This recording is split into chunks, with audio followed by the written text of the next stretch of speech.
An insult is only an insult if you slightly agree with the one who's insulting you. Someone comes to you and says, I think you're a complete idiot, and if you slightly agree, then you feel very insulted.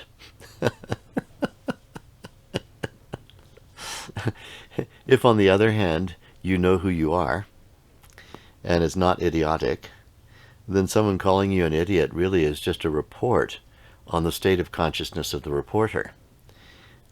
We can only be insulted if we actually faintly, quietly hold the same view as the person who's insulting us. That's when we're touchy. Somebody's hit an open nerve. And so let's really get to know ourselves. Getting to know yourself is a very important thing spiritually, because you think that you are a bundle of knowledge, information, reactions, and all living inside of a body. That's not actually what you are. At your baseline, you are the unbounded field of pure, infinite creative intelligence. This you can experience when you learn Vedic meditation. You experience truly not just who you are, but what you are. And it turns out that what you are is something absolutely fantastic. The ocean of cosmic creative intelligence. This is what you actually are. If you don't have that direct experience on a regular basis, imprinting itself very delicately on the ego structure, that, this is what I am at my baseline, then all I am is an eminently challengeable body of information living inside of a human physiology. And, we're touchy because we're not all that convinced about what we are. And then we're eminently insultable. Someone who isn't all that certain about their true state of being is easily insulted by even a child. A little child might come along and say, I think you're dumb. And, you could spend a whole day trying to handle that. And so our ability to understand that someone is giving a report on their state of consciousness. You see, you can't stop somebody from behaving according to their level of consciousness. Someone who's in a particular state of consciousness, that's how they're going to behave. Their state of consciousness absolutely dictates every element of their behavior. And until their state of consciousness rises, their appreciation and ability to assess accurately what's going on in the world and around them is always going to be somewhat muted by the consciousness state they're in.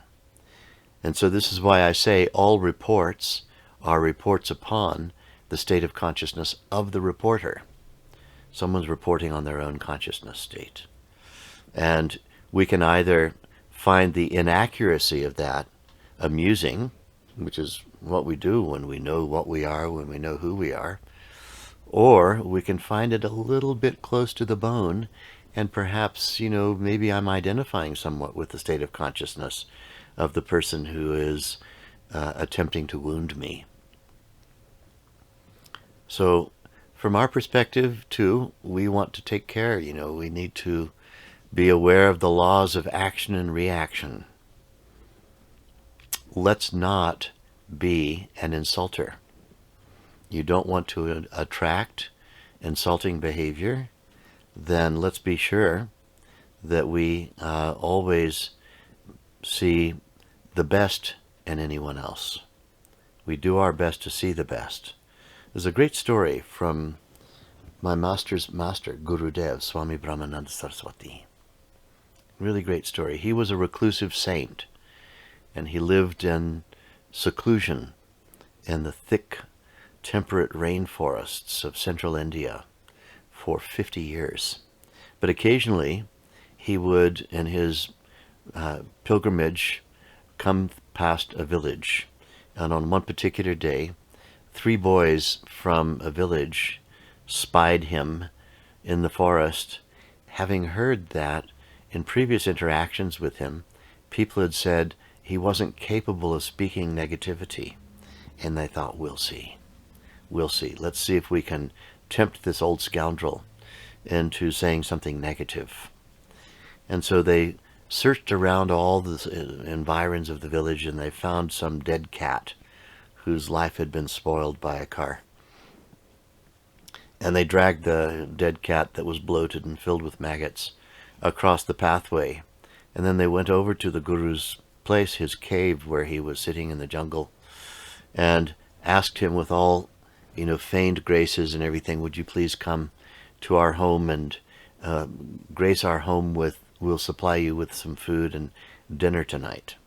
It'll be the full moon night, it'll be a beautiful walk, and we'll come and fetch you and walk along the path with you.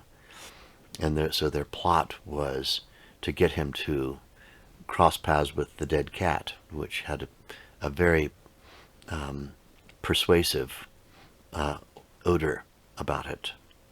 And the plot worked. He agreed. They came and got him. And as they were crossing the path of the cat, they said, oh, Master, please, watch out. It's this terrible thing is on the road. They were hoping that they could, all three of them, witness and then later on report on a negative statement that he made. And instead, he went over near the cat, covering his nose carefully with his little piece of silk, squatting down and pointing at something and gesturing to them to come. And they held their breath and went up close.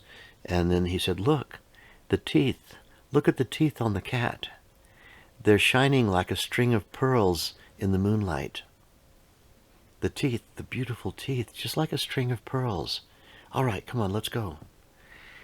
And the boys were disappointed. But they told the story the way they experienced it, that even on a dead, bloated, maggot-ridden cat, he was able to find something positive. Since that time, as a tradition in our worldwide movement,